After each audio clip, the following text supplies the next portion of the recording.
monitoring the 30 hours for those students. I know our teachers are going to the clerks and asking. That way, our APs and our clerks know exactly what to do. So Mr. Heisem's going to go over them.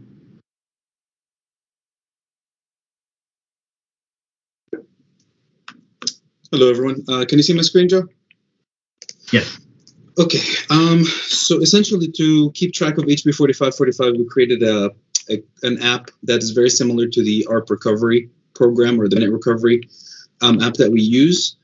And let me just really quickly put this in the chat. I will share the link with everyone here before I get started with it.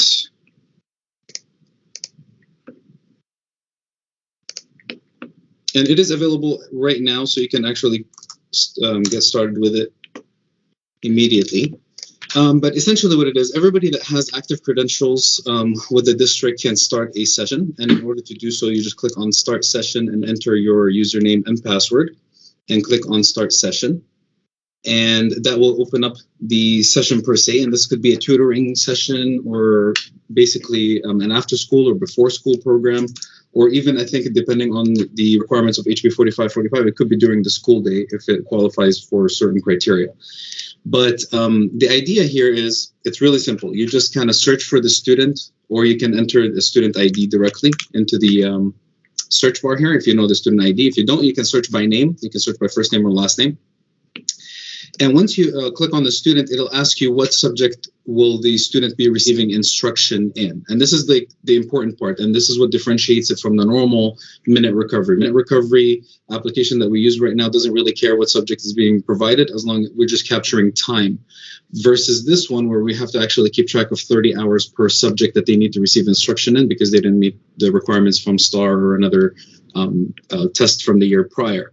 So at this point, you'll just select whether they're receiving it in math or in reading, ELA, science or social studies. And then once you save that, it'll actually clock the student in, and you can see that right here. And I'll tell you what subject they are receiving the instruction in so that the teacher that's currently monitoring the session will have a long list of students. And they could potentially, or we at least designed it so it can accommodate a situation where there's many kids in the classroom, but some of them are receiving instruction in math while others might be receiving instruction in reading or science. So it does accommodate for that. Now, of course, if the teacher is just teaching one subject across the board, then they'll all have math or they'll all have reading, and that's fine too. When the time comes when the student leaves, all they have to do is just enter the student ID again or search for the student name once more. And once they click on that, it'll basically sign them out. At this point, if you notice, it didn't ask you for the subject because that would be redundant. At this point, we're just closing out the session. So in the tables in the back end, now we have a time in and a time out. And we, of course, know how many minutes or hours after a few weeks the student has accumulated. And we're going to keep track towards that 30 hours of instructions that they need. We'll be providing reports from this data so that you can keep track of all of those students. So we'll be working on that part as the days go by. But as of right now, we have the application ready to go. And like I said, it's hb4545.psgisd.us. We can also put this on our My Apps page and on SharePoint if we need to. And I did provide the link to it right now in the chat, so you can actually get started with that right now if you already started with the HB 4545 instruction or tutoring. We will also be building some dashboards on this, and in fact, we already have some things. Oh, I need to fix the security on it, but we do have some dashboards already available here so that the principal can actually log in and see how many sessions are open, and within those sessions, how many students have been clocked in. So it kind of give you a little bit of insight as to what's going on. So we'll be building it out as the time goes by, and I don't know, Joe, if you wanted me to cover the remote attendance. That's what I did last time with the principals. But if it's just strictly for HB 4545, I think that's pretty much all I had on that. We can go ahead and cover the attendance, but I think Dr. Montemayor has a question. Oh, yes. Yes, hi, Sam. Do you, when you were closing, did they have to close individually each student, or can they click on that closing session so it can close out the complete, like say I have 3 students logged in, and right there, that one. Mm-hmm. So when you close a session, it'll let me show you. Let me enter a student in here real quick because it. Oops, there we go. All right, so say the student is entered and we have at least one student in here. If you go to close the session, we'll have to enter the credentials one more time. Mm-hmm. And then it'll shoot you over to this page and it'll show you a list of all the students that have not been checked out. At this point, you can actually choose the time out. Okay? Now, please keep this in mind. So if they actually, since this one we actually need a timeout.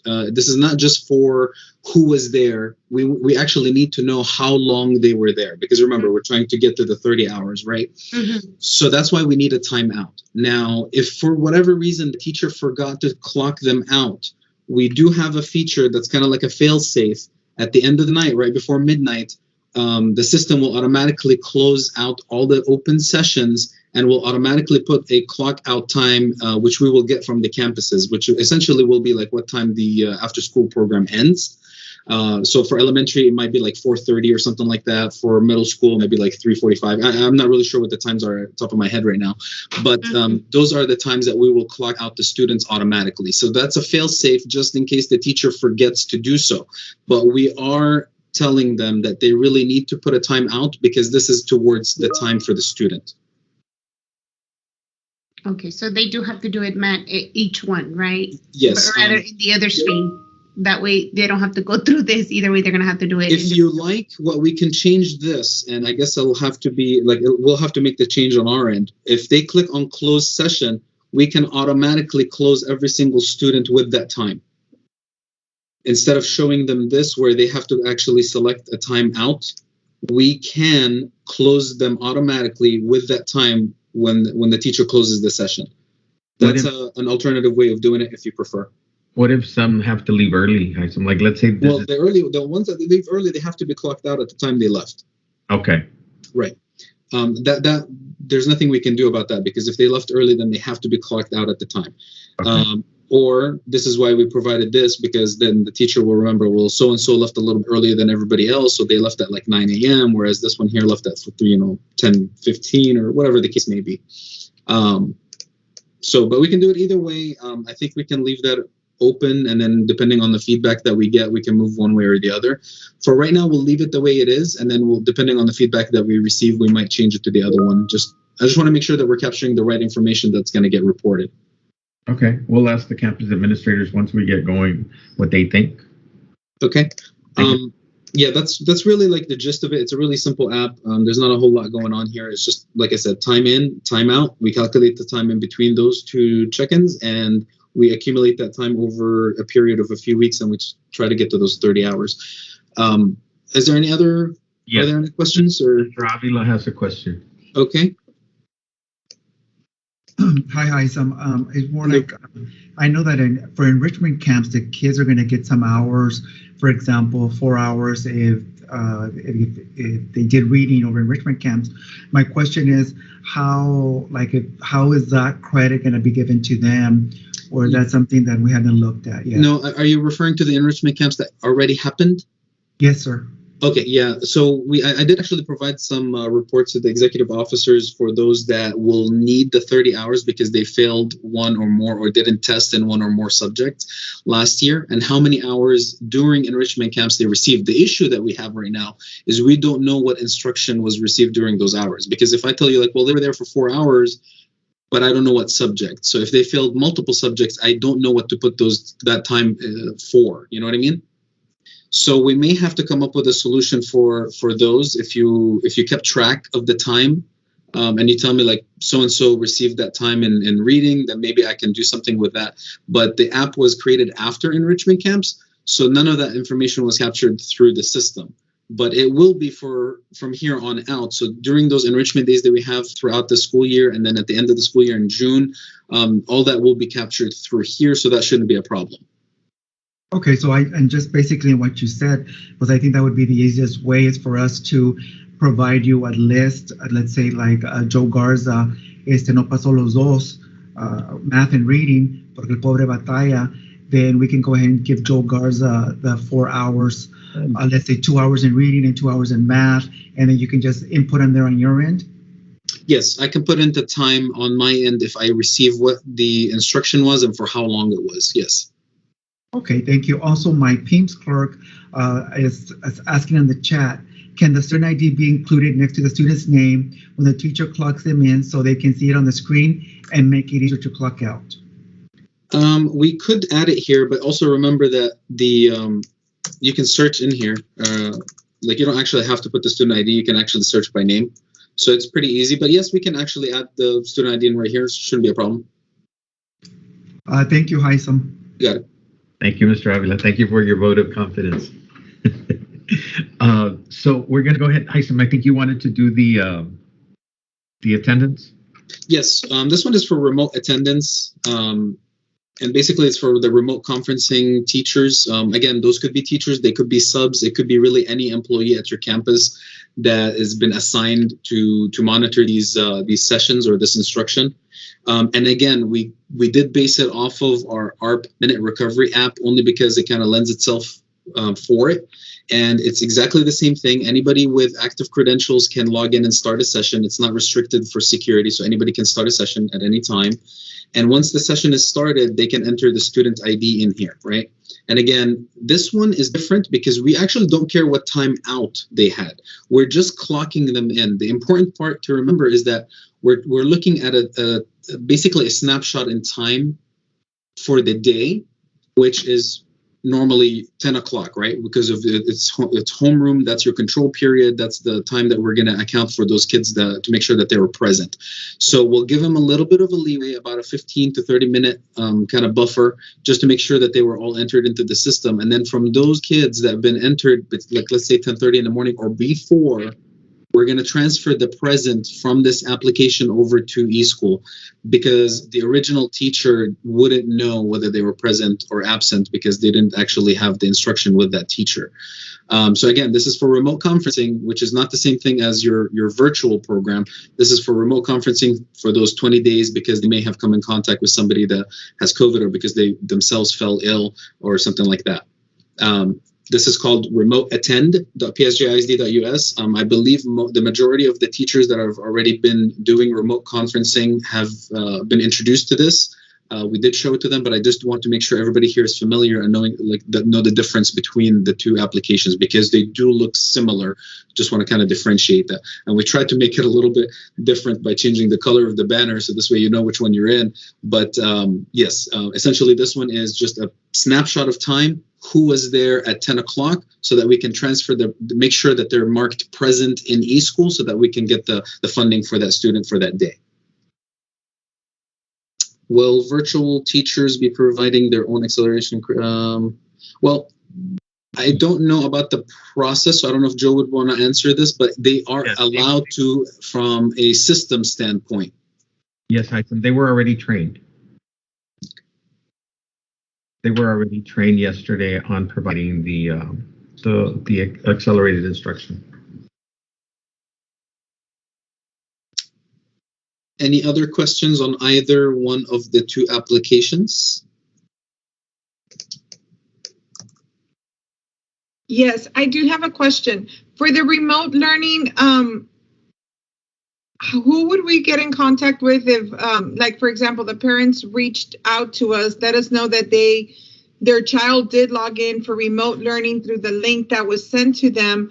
And as we're checking and reviewing the attendance, they have not been marked present and it's already been days. Like it's not the same day. It's like if this student was on the remote learning on Tuesday, come today, it's been showing them absent Wednesday and Thursday.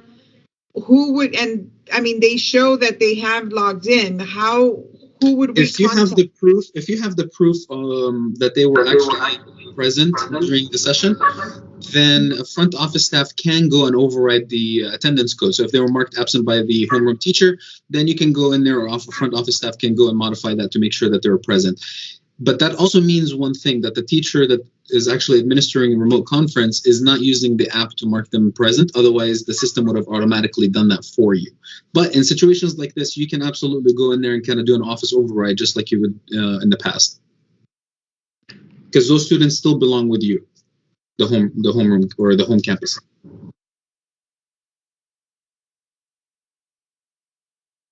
I would just add also that For the remote conferencing, right, we are doing the official attendance taking time, which is around 10 a.m. So some of our students are coming in on the first day or the second day, right?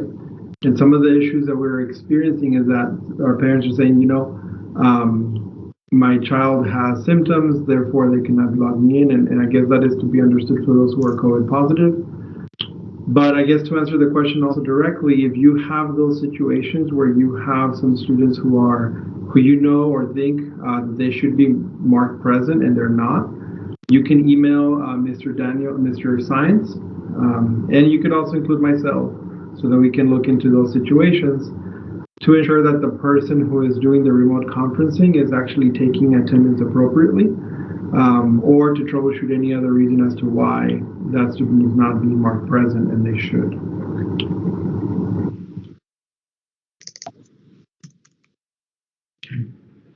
I think, is that it for everyone? So we have the next one on the agenda is Dr. Davalos. I know that we had several of you wanting an update on the virtual learning program as well as remote conferencing. So Dr. Davalos, I'm not sure how you want to do this, if you want to present or ask questions or maybe clarify questions.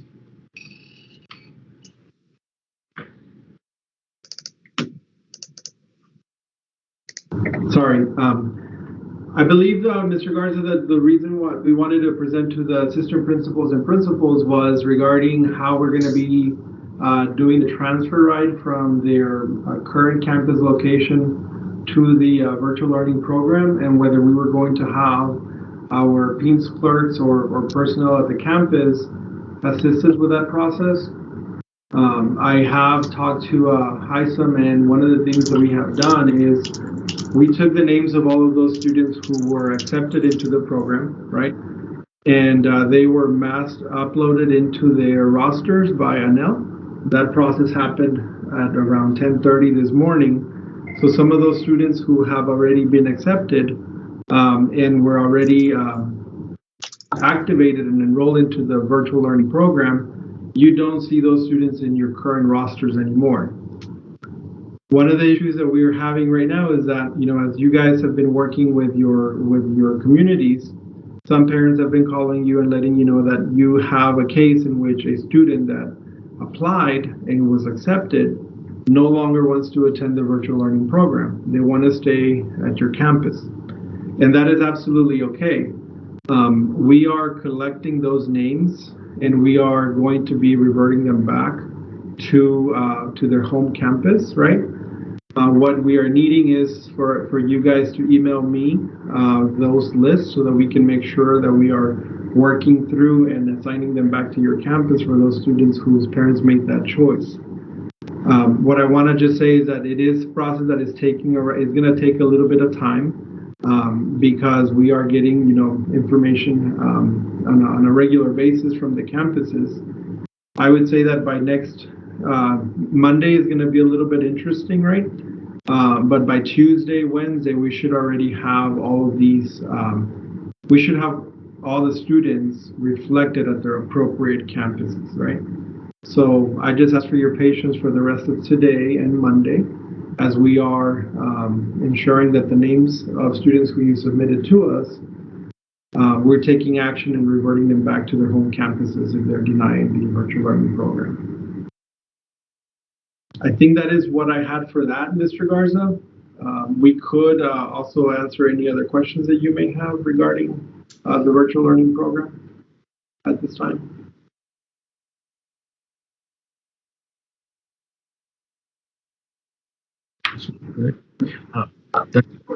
Did you go over, I'm sorry, the remote conferencing to assist there, to the extra staff that you hired to assist with the remote conferencing?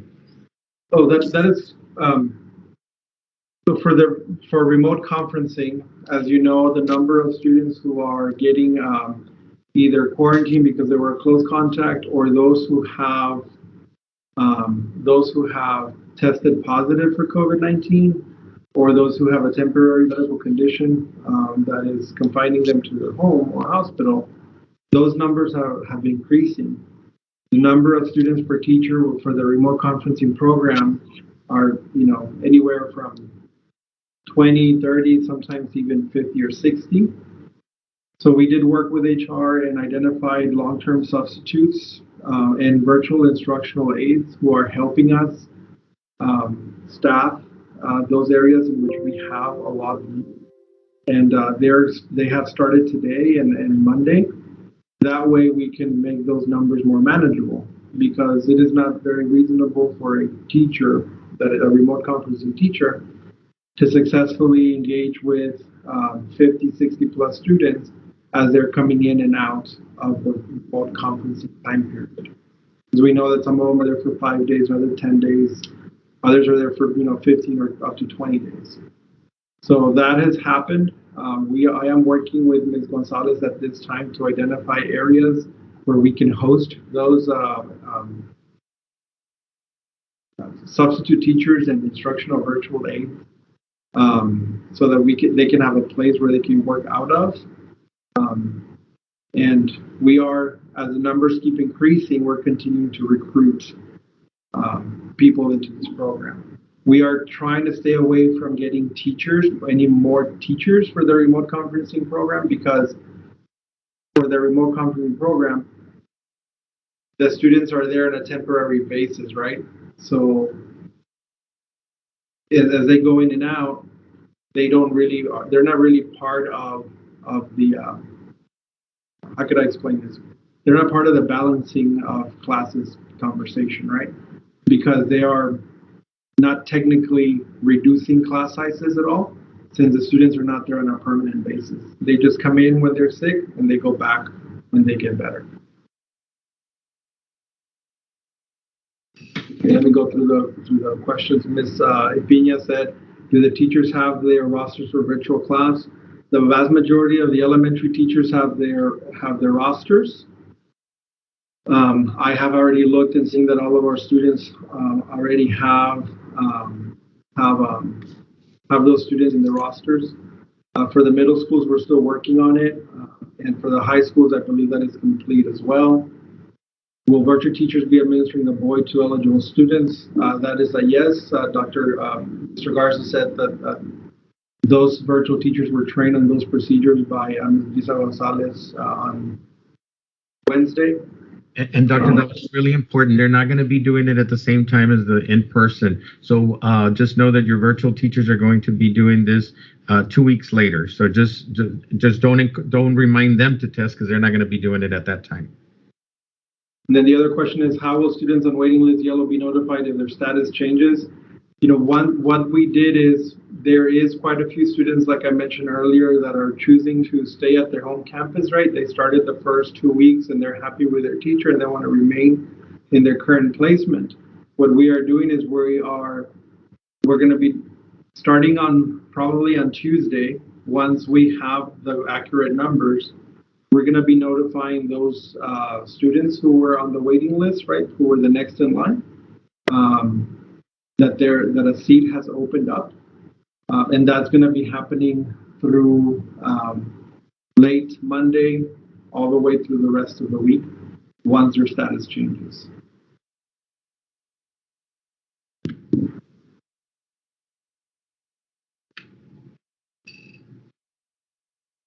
Dr. Davalos, I have a suggestion. This is Avila from Ramirez. I have two of my teachers are doing virtual in a big classroom. I was thinking maybe to accommodate another virtual teacher is maybe divide the classroom in half, and that way the other virtual teacher can come in from the campus and give instruction. Is that just a suggestion to maybe the problem you might say that we might have? But again, I have two teachers doing virtual. We can divide the class, and the other teacher can come in the classroom and share the classroom with the teacher. And again, just a suggestion. Thank you, sir. Thank you, Mr. Avila. Any more questions? Dr. Montemayor? Yes. Hi, good afternoon, Dr. Davalos.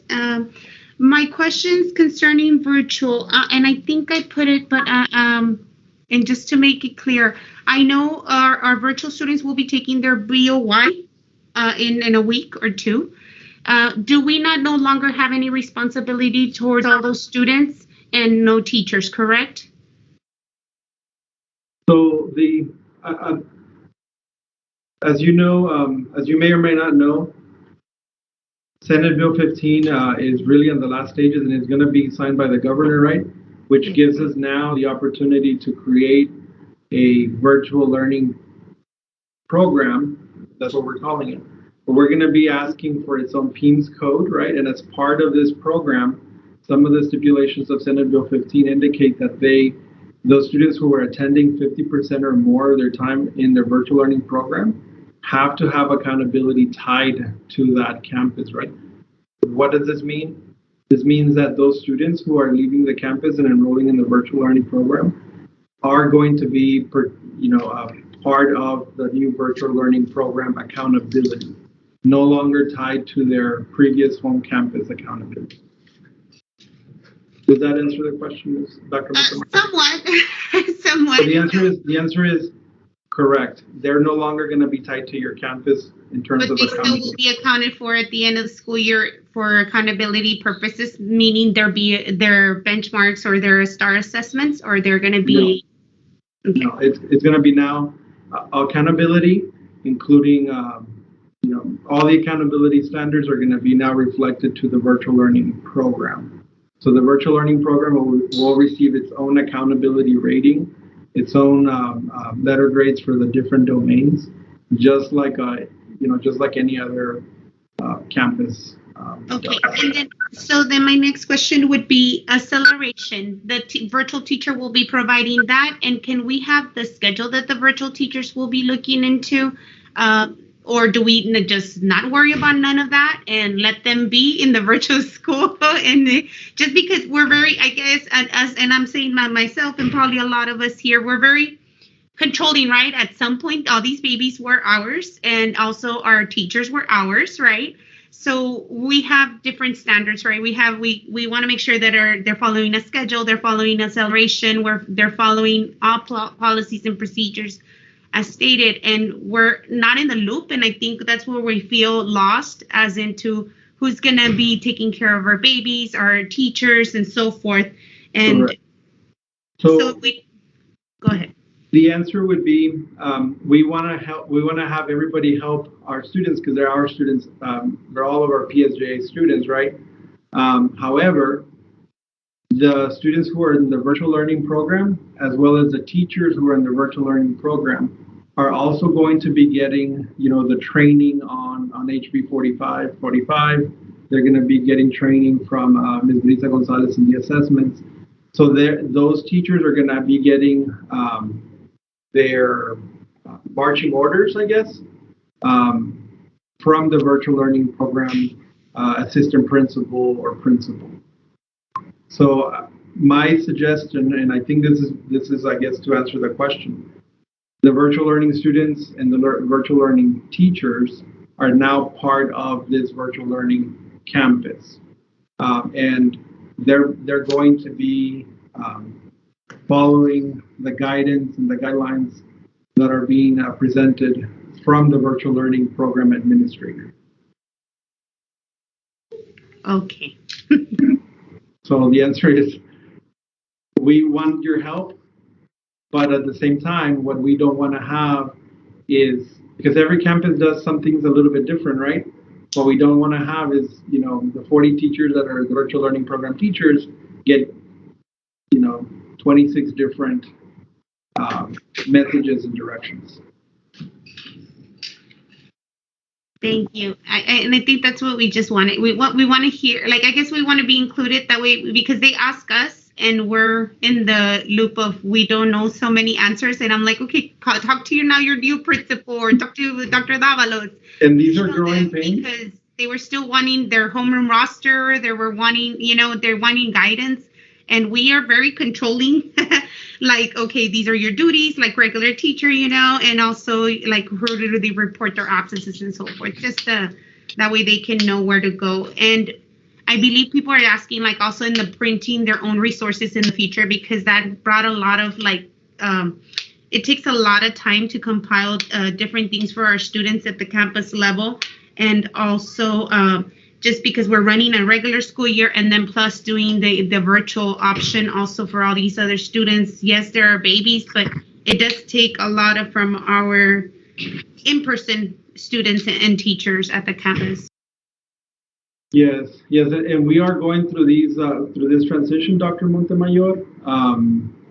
It is gonna, we are adjusting to some of these, nuances that are coming on board, right? As we are developing the program, it's like we're opening up a new school in about 2 weeks. So there's a lot of pieces which are going to be addressed as we move along through the implementation of the program. So we do ask for patience. There is a lot of, there's going to be a lot of situations where we're going to have to address as we implement the program. The other thing that I saw here on the question is, so the printing and their own resources in the future.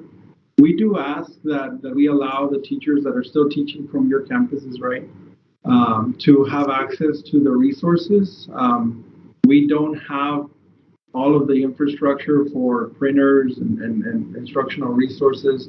We are wanting to, your assistance and your help as we put this program together to allow them to, utilize resources at your campus to help us kickstart this program. Students will be allowed to return to in-person. As part of Senate Bill 15, it does articulate that if the students want to come back to in-person learning, that they need to be given the option to do so. We do want to make sure that there's not I know that last year students were coming in and out, they were remote present or in-person present. This is a little bit different. We don't want the students to be going in and out of the program, but if the students are currently in the program and they say, you know what, this is not for me, as part of Senate Bill 15, it does say that we have to allow them to return back to their home campus. We are going to be working with some timelines so that we can have some so that it makes sense in terms of grading and report cards. So we are going to be asking them to wait until the end of the reporting period so that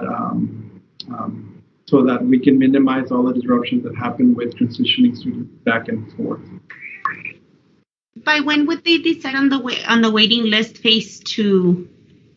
When will y'all decide that? Because parents were asking if they were on the yellow waiting list. So our goal is to ensure that if the teachers, if we have the teachers, right, that we don't have any empty seats. So like I said, as soon as Monday afternoon, Tuesday, as we're getting those open seats, because we know that some students are not going to be attending the VOP program, the VOP after all. Monday afternoon, Tuesday, we're going to start calling those parents and letting them know that their status has changed.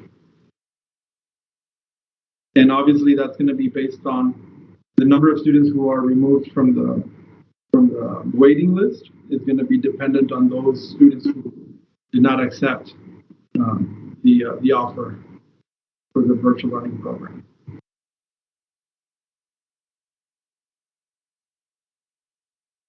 Yes, Ms. Pina, that has been what I have seen. All of the principals and campuses have really helped tremendously. As we know, these are all of our students, right? So we really do want to thank all the principals here, especially because with starting up remote conferencing, all this with parents and all of the reluctance in terms of COVID-19 and the rise of numbers and all of those things that are happening at the campus that you guys are having to prepare for. And then now with the virtual learning program, we have the utmost respect for all of the principals, assistant principals, and all of the campus staff for all of your support as we are trying to do some of these programs to meet the needs of our community. I do appreciate that and thank you so much. Dr. Davalos, I'm not sure you answered Mrs. Espinosa's question on issuing out devices to inactive students. Okay, so we cannot issue out devices. Oh, sorry, thank you. We cannot issue out devices to inactive students, right? But we shouldn't have any more inactive students that were accepted into the virtual learning program. So those students who had stayed home and because they had applied that had stayed home and they had applied to the virtual learning program, they should be active now. So we can now assign devices to them. Hisam and his team, and correct me if I'm wrong, Hisam, have already allowed all of our elementary folks that were part of that security table that could assign devices to their own elementary students have access to buildings 137, 17, and I forget what the building code for middle school 49. is. 49. Yes. So now you're able to assign devices to those students, and what we are asking is, if they were students from your home campus, we would like for the home campus where the students are coming from to assign those devices to the students who don't have one and need one and are currently going to be attending the virtual learning program.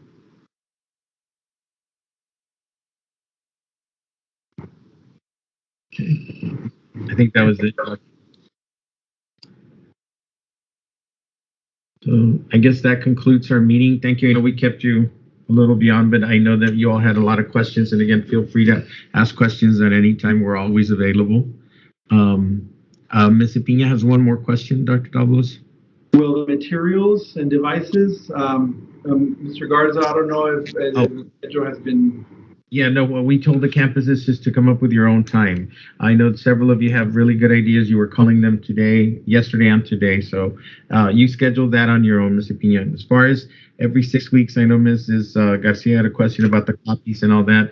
But it's kind of like what Ms. Pina said. At this point, we still have to look out for our own kids that are part of virtual because they're still our kids. So just help us out. Devices and resources have been assigned to the campus for those individual students. So, and if we need more, just ask and we will continue to help. Ms. Rosalie Saniga has a question. Yeah, last year's attendance. Everything was based on last year's criteria. Got it. Ms. Lanise.